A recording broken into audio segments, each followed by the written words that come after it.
Assalamualaikum warahmatullahi wabarakatuh. Selamat datang kembali di Rio Hotspot Channel. Oke, kemarin ada yang DM saya dan nanya kayak gini ya, kita bacain aja ya. Bang, minta penjelasannya tentang playoff ACL 2. Satu kali main langsung lolos atau harus numbangin semua peserta playoff? Oke, ini akan kami jelaskan, tapi ini sepengetahuan kami aja loh ya. Koreksi kalau ada penjelasan kami yang kurang tepat atau salah, sebab kan peraturan ACL itu kan bisa berubah-ubah tiap musimnya. Kalau kita lihat dalam aturan ACL musim lalu, kan musim lalu itu seharusnya Persib ikutan yang namanya playoff loh ya. Tapi lantaran ada wakil Korea Utara yang didiskualifikasi ya, Persib akhirnya lolos otomatis. Tapi musim ini kayaknya kita pun nggak tahu nih apakah Persib akan langsung lolos atau jalani playoff dulu. Tapi kalau ngelihat tanda-tandanya sih Persib akan lakoni yang namanya playoff dulu ya. Nah, seandainya Persib masuk playoff ACL 2, kalau kita lihat dari aturan ACL atau AFC musim lalu, playoff ACL 2 itu ada 3 tahapan. Oke ya, jadi playoff ACL 2 itu ada 3 tahapan. Tahap 1, tahap 2, tahap 3 alias 3 kali main itu bagi yang lolos. Nah, jumlah peserta playoff ACL 2 itu kalau musim lalu itu ada 16 klub. 16 klub loh ya, tapi itu dibagi 2 wilayah, wilayah barat dan wilayah timur. Jadi masing-masing wilayah itu berisi 8 klub. Contoh misalnya Persib nih, Persib kan nggak tahu nih masuk wilayah barat apa timur ya, misalnya wilayah barat dah ya. Ini kan ada 8 klub nih wilayah barat. Nah, Persib akan jalani 3 tahap. Contoh, tahap pertama, Persib lawan klub A. Terus menang, berarti sisanya ada 4 tim kan. Nah, 4 tim itu masuk ke tahap 2. Nah, kalau Persib menang di tahap 2, nah tersisa itu kan 2 tim masuk ke tahap 3. Nah, kalau Persib menang di tahap 3 ini, otomatis Persib lolos ke ACL 2 bersama wakil dari wilayah satunya, atau wilayah barat atau timur ya. Jadi, cuma 2 tim yang diambil ke ACL 2 dari playoff ini loh ya. Gitu ya, itu kalau peraturan musim lalu ya, nggak tahu kalau musim ini. Jadi, untuk wakil dari zona playoff itu cuma 2 wakil. Karena peserta ACL 2 itu kan ada 32 nih. Nah, yang lolos otomatis itu adalah 27. Yang 2 diambil dari playoff, yang 3 dari ACL Elite. ACL 1 yang nggak lolos itu baru masuk ke ACL 2.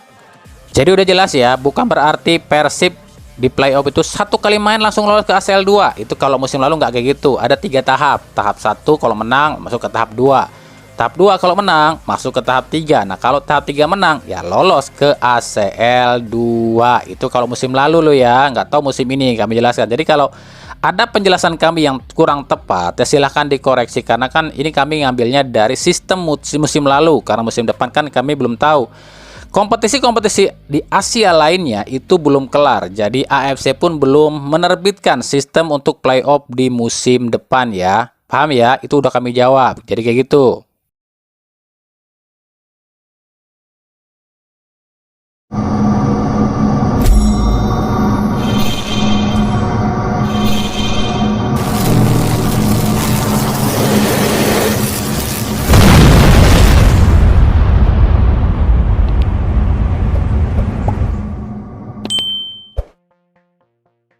Lanjut, kami mau mengomentari pernyataan Sekjen PSSI Yunus Nusi yang mengomentari kasus pelemparan bus Persik Kediri di Malang. Pak Yunus ini bilang kayak gini nih. PSSI sangat kecewa dan menyesalkan atas kejadian ini. Memang yang melakukan pelemparan itu oknum supporter, tapi sampai kapan selalu ada oknum-oknum seperti ini yang merugikan klub dan situasi kondusif sepak bola kita. Itu ucapan dari Yunus Nusi loh ya, yang kami kutip dari Liga 1 Talk.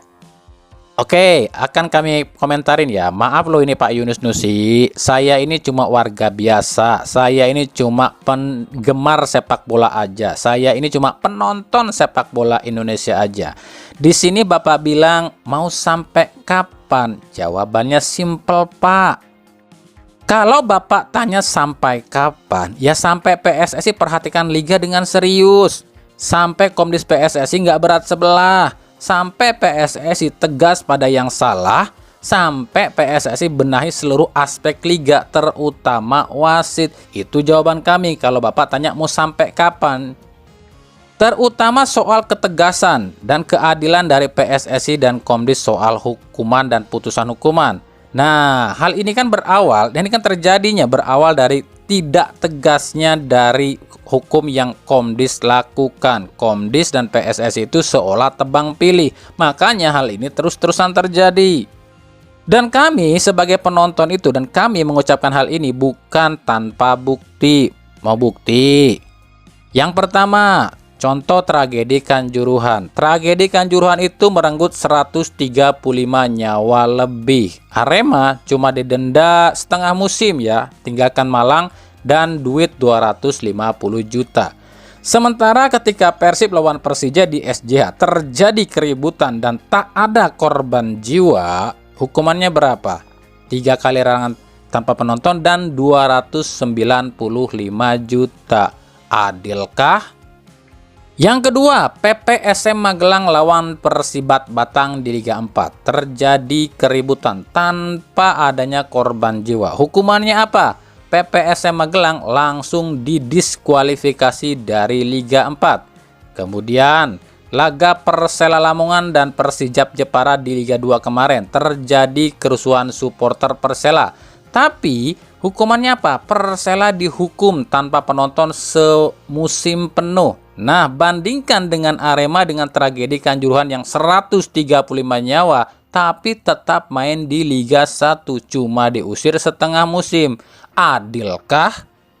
Yang ketiga, Marco Simic menyikut Beckham Putra. Ini disengaja, tapi tanpa ada kartu dan ada sanksi dari Komdis. Sementara Ciro Alves menyikut Angulo nggak sengaja, langsung kartu merah, denda 10 juta dan 3 kali larangan tampil. Adilkah?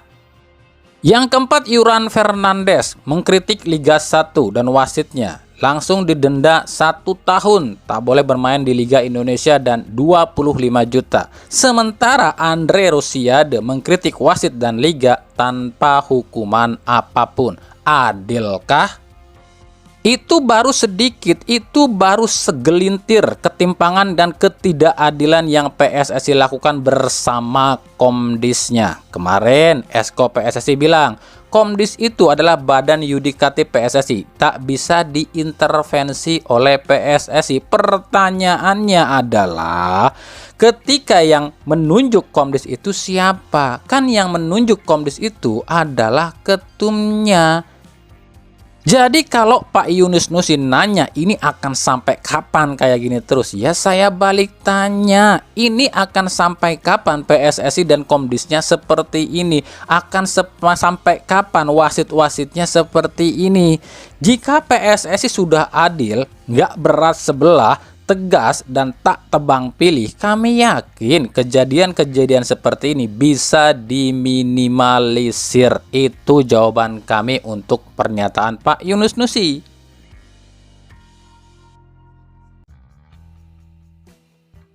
Kita beralih ke berita klub. Inilah beberapa nama yang saat ini dikabarkan tengah negosiasi dengan Persebaya Surabaya.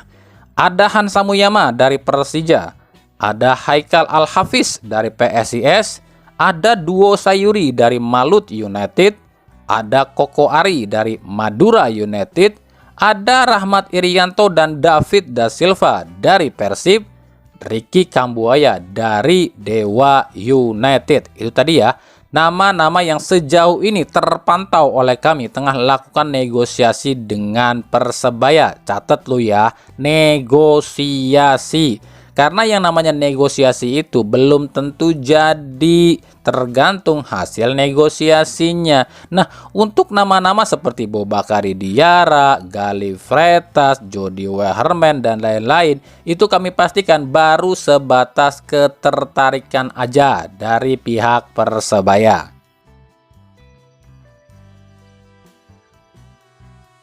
Dari Persija Jakarta, teka-teki siapa pelatih Persija selanjutnya masih terus bergulir. Sejumlah nama pun masih terus dalam radar, seperti Luis Milla, Benjamin Mora, Johnny Jensen, dan lain-lain. Bahkan yang terbaru, manajemen Persija coba mempertimbangkan keinginan Jackmania untuk memulangkan Thomas Doll. Thomas Doll sendiri saat ini masih menganggur, tapi seperti yang sering kami bahas, ini akan sangat sulit bagi Persija untuk mendapatkan kembali Thomas Doll. Kenapa demikian? Karena dulu Thomas Doll itu bukan dipecat loh oleh Persija, tapi mengundurkan diri akibat gaji yang gak lancar. Nah, pertanyaannya, apa upaya manajemen Persija buat ngeyakinin Thomas Doll ini buat balik ke Persija? Sementara Persija saat ini masih diterpa soal isu tunggakan gaji. Apakah Thomas Doll mau kembali ke Persija dengan kondisi Persija yang saat ini morat-marit soal keuangannya? Karena yang mungkin yang ada di pikiran Thomas Doll kayak gini, kalian lihat kondisi Persija sekarang. Alah, sekarang aja lagi nunggak gaji mulu. Ntar yang ada kalau saya balik lagi ke Persija ditunggak gaji lagi dong. Itu kali ya. Nah, makanya kita tunggu nih. Apakah benar Persija ini akan mengambil lagi Thomas Doll?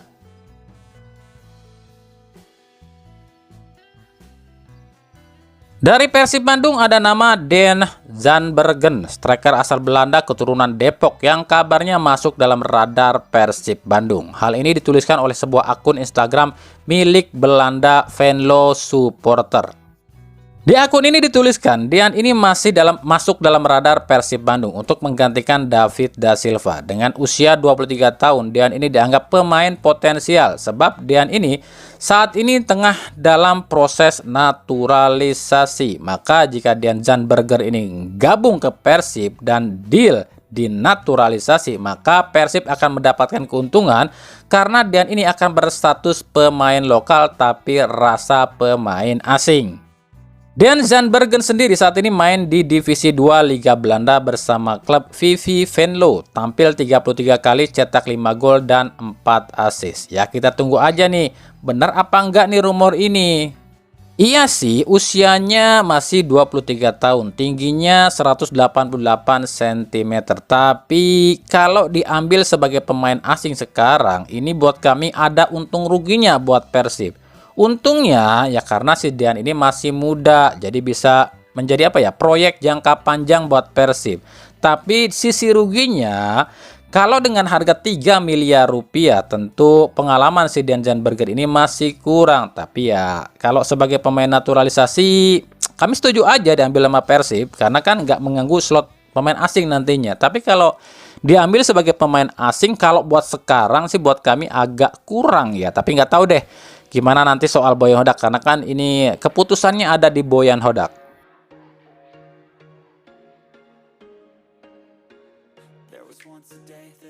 Dari PSBS Biak masih ingat wanita cantik ini. Si cantik ini tuh pernah menghiasi relung kalbu. Dah buset, relung kalbu, bucin amat lo bang.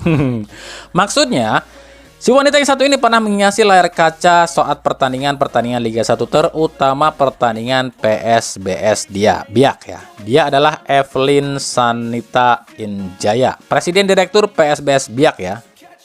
Wanita asal Jakarta ini dikabarkan akan keluar dari PSBS Biak menyusul kegaduhan yang terjadi dalam internal manajemen PSBS Biak.